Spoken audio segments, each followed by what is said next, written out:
Invité de Culture Média, ce mercredi 15 février, André Manoukian est revenu sur l'audition mouvementée de Julien Doré dans Nouvelle Star et en dévoile les coulisses encore méconnues.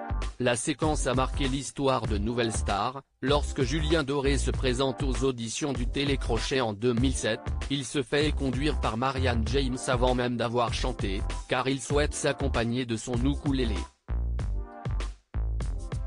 Rattrapé par Virginie Efira, il repasse devant le jury et décroche son pass pour le live, jusqu'à remporter la compétition. Invité de Culture Média, ce mercredi 15 février 2023, à l'occasion de la diffusion d'une émission célébrant les 20 ans du programme, ce soir sur M6, André Manoukian a révélé que les choses ne s'étaient, en réalité, pas exactement passées comme ça. Julien Doré ne voulait pas chanter en français. Le jury historique de Nouvelle Star a expliqué que contrairement à la croyance populaire, Julien Doré a même rejoué la scène pour le prime anniversaire, ce n'est pas le coup du ukulélé, qui lui avait valu au chanteur d'être recalé. Si est que chaque candidat devait préparer une chanson en anglais et en français. Il arrive, on lui demande ce qu'il va nous chanter et il nous dit « Bah j'ai une chanson en anglais que je vais chanter avec mon ukulélé », on dit d'accord et on demande ce qu'il a prévu sans le ukulélé mais en français, quoi. Et il répond « Bah je n'ai pas de chanson », alors qu'ils étaient tous briefés quand même. Du coup Marianne Ceste dit que le gars ne respectait même pas les règles, « Je ne veux même pas vous entendre, dehors ».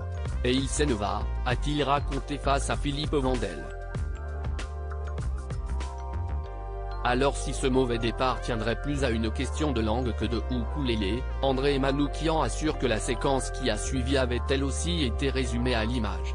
Julien Doré doit sa carrière à Jérôme Pitorin, à Virginie Efira et à Tété. La vérité si est d'abord Jérôme Pitorin, qui co-présentait l'émission et allait interroger les candidats avant leur passage devant le jury, note de la rédaction, qu'il avait repéré dans la queue, à qui quelqu'un a dit « Mais il y a ton candidat qui est en train de se barrer ». Du coup il se dit que ce n'est pas possible alors il le rattrape.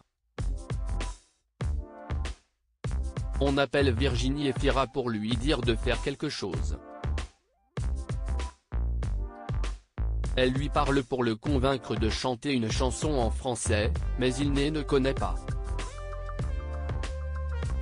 Les casteurs arrivent aussi et lui proposent plusieurs choses, jusqu'à ce qu'il y en ait un qui lui demande s'il ne veut pas chanter à la faveur de l'automne de Tété.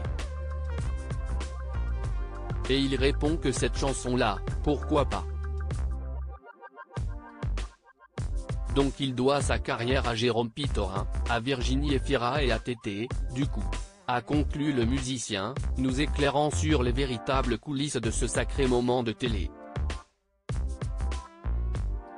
À lire aussi Nouvelle Star, Virginie Efira et Julien Doré se retrouvent 16 ans après leur rencontre pour une surprise totalement insolite.